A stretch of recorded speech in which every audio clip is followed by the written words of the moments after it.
It's finally happening. Audi and Porsche soon have a magnificent F1 entry. One of F1's worst-kept secrets has finally been addressed in public by a senior Volkswagen Group figure, and that is why we know for sure.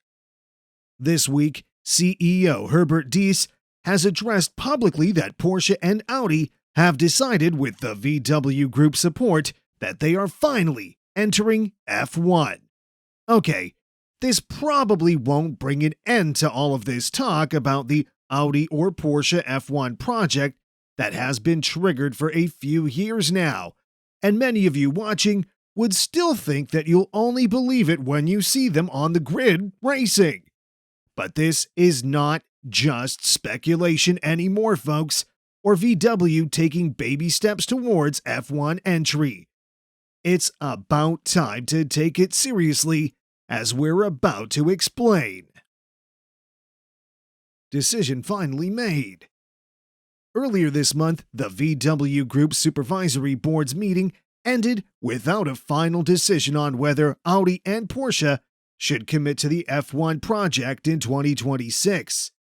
Diess said Porsche's plans were more substantial than Audi's during an event in Wolfsburg, where VW is based, without going into detail.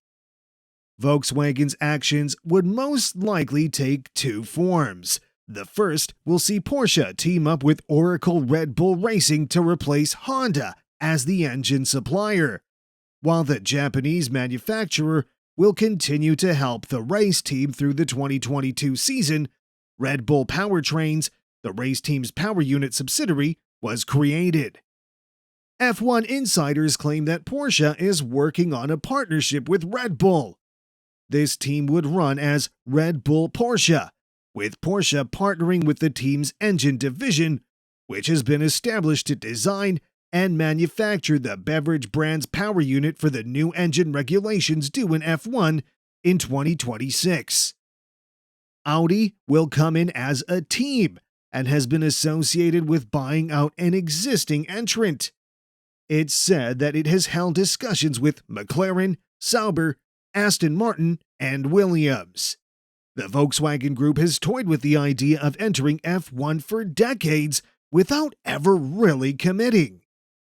When the current engine rules were being discussed at the beginning of the last decade, it was included in the discussion, but it ultimately decided against entering. Last chance for 10 years. So the question is, why now? What does F1 have to offer now that it didn't 4 years ago? Although the supercar firm has found better financial footing, thanks to a Saudi equity investment of £500 million or $758 million US, the play with Audi might come in the form of acquiring McLaren. Audi is said to be willing to pay €500 million or $556.3 million for McLaren. While it has been reported that divisions existed at an event in Wolfsburg, where Volkswagen is based, Diess ultimately stated, "You just run out of arguments for not joining." The financial return on the F1 investment is a big element of running out of reasons. According to Diess, the return on investment in Formula One is greater than the investment in sponsorships, brand visibility, and other benefits. F1, which Liberty Media owns, is growing in popularity because of the docuseries Drive to Survive, which had a role in the decision. How Audi and Porsche may enter F1. Audi and Porsche may enter such a competitive industry in 3 ways. Other teams have already received engines from them. This year, Mercedes supplied engines to 4 of the 10 F1 teams, while Porsche briefly supplied turbocharged engines to McLaren in the 1980s and footwork, previously Arrows, in the early 1990s.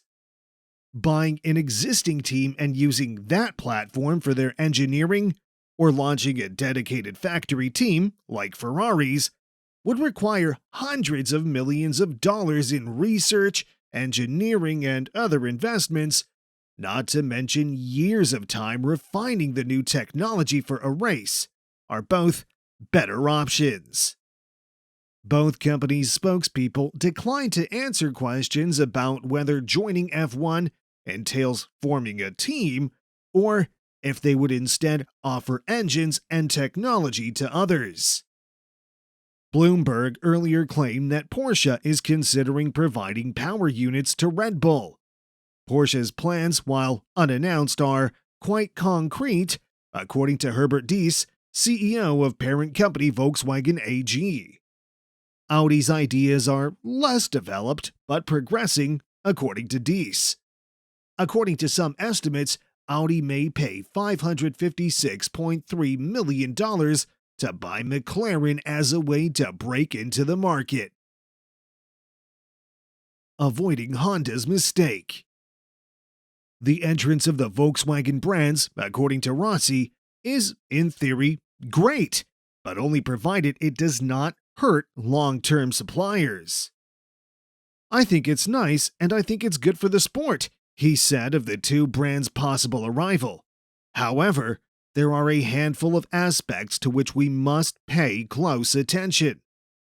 We need to make sure that they're working teams, and coming from Porsche, Audi, Red Bull, or Honda, is there any particular therapy for them? So, fundamentally, is the sport going to be better off, or is it going to be worse off?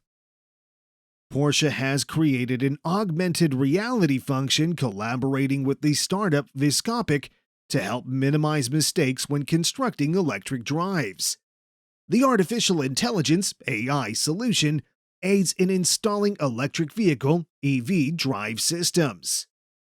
The partnership's goal, according to Porsche, is to jointly create a solution for assembly based on computer vision and the AI sector. Computer vision deals with ways of extracting information from visual data that make it possible to identify and categorize particular objects in images. Porsche created a digital Poke-yoke, which is a technique for mobile phone SIM cards that only allows one way of insertion. These details are part of a plan to achieve 4 key FIA objectives, including significant cost reduction and allowing newcomers to join at a competitive level, a powerful environmental message based on switching to 100% sustainable fuel, as well as more electrical power and a desire to protect the show with a powerful and high-revving power unit, car performance, sound, driver's ability to race, and avoiding excessive differencing. That's all for today. Leave a like and share this video with your F1-loving friends, and comment below about your ideas for F1. Thank you.